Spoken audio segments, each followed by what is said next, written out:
Et ouais les gars, vous venez de voir la scène. Quelle occasion. Quelle occasion, encore une fois. Bon mais je pense que c'est la dernière vidéo de l'année. Avant comme je vous ai dit, la compilation des buts de toute cette partie de cette éliminatoire pour la Coupe du Monde 2026, zone Amérique du Sud. Ce qui est fortement dommage de la part, parce que l'occasion qu'on avait là de Brereton Diaz sur le poteau, comme vous pouvez voir, ensuite repris par Alexis Sanchez où il a fait tout le travail. Et on va en parler vite fait en détail. Je pense que cette vidéo va être un peu courte parce que c'est encore une fois une défaite, une énième défaite comme on dit. À un moment donné, on en a marre quoi. On se dit il faut passer de l'avant, il faut changer d'entraîneur et ça, on va en parler vite fait aussi. Donc Alexis Sanchez, il a fait son travail, il a fait son boulot de récupérer un petit peu le ballon, d'essayer de le planter pour mettre le but. Bon, ben, il a eu l'arrêt du gardien équatorien Alexander Dominguez.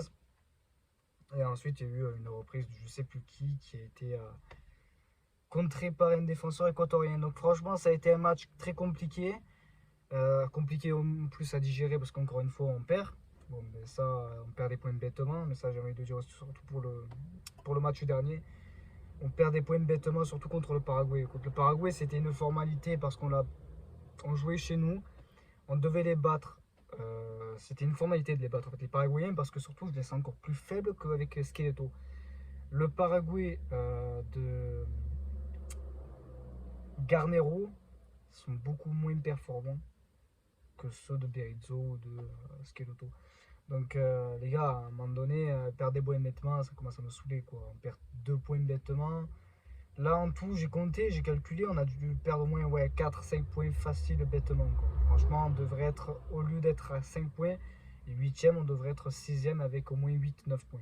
Donc bon, ça c'est un petit peu dans le fion. Mettre trop de jeunes, je trouve que c'est un peu n'importe quoi. Il n'y a même pas eu Valdés, il n'y a même pas eu des anciens en fait. Quand on y repense, même pas s'il y a eu Aranguis, même pas regarder le match tellement ça m'a dégoûté. Quoi. Je savais qu'ils allaient encore perdre, ça a été le cas. Quoi. Qu'est-ce que je vais faire. Bon, on va parler, on va dire, du seul homme du match, même s'il a fait une petite parade un peu erreur. C'est Cortés, Brian Cortés. Il a fait quand même pas mal de belles parades. Bon, je vais vous montrer 2-3 vidéos.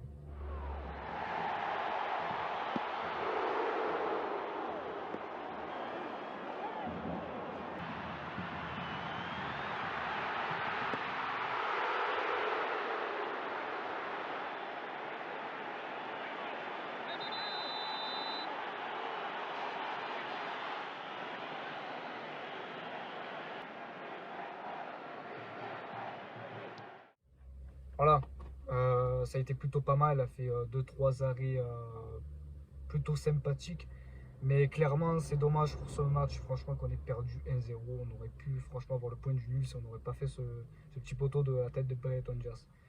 C'est dommage. Après, Alex Sanchez, ben, il a essayé de tout donner encore une fois. Il a essayé de faire un tir de loin qui est passé à peu près ça de la barre, hein, on va dire un peu au-dessus.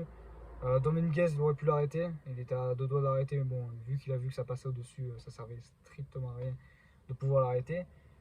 Voilà, encore un match, comme j'ai dit, décevant. Mais bon, après, qu'est-ce que vous voulez faire? On joue en extérieur. C'est vrai qu'en Uruguay, je suis fatigué.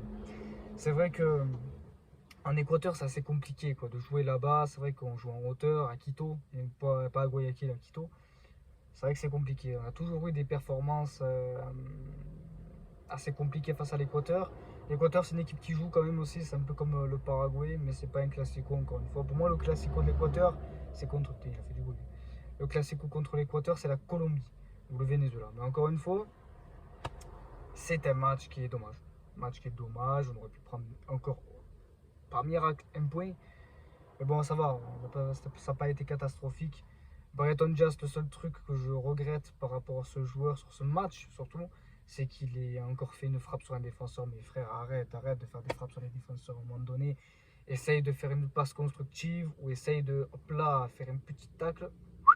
Et hop là, tu la mets à l'intérieur, tu la mets au fond, au lieu de carrément essayer de tenter, mais tu sais très bien qu'il y a le défenseur en face de toi. Qu'est-ce que tu veux tirer sur le défenseur?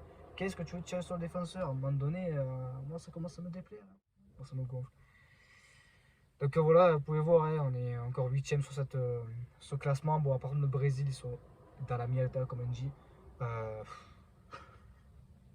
C'est incroyable, on les a jamais vus autant catastrophiques, il faut dire ce qui est pour un Brésil, pour une Seleção qui a vraiment des difficultés avec Vinicius Junior et j'en passe.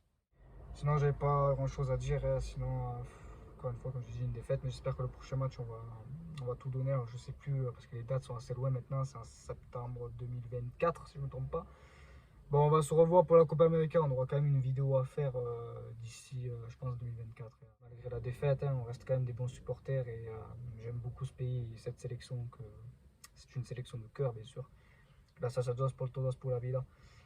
Ben écoutez, juste après ce débrief, il y aura comme prochaine vidéo la compilation de buts de tous les buts de cette première partie de cette éliminatoire, soit un tiers en fait, un tiers de toutes ces éliminatoires pour la Coupe du Monde 2026. Zone comme no ball. Et du coup, on se retrouve à la prochaine pour la Copa América, surtout pour les prochains débriefs. Allez, ciao.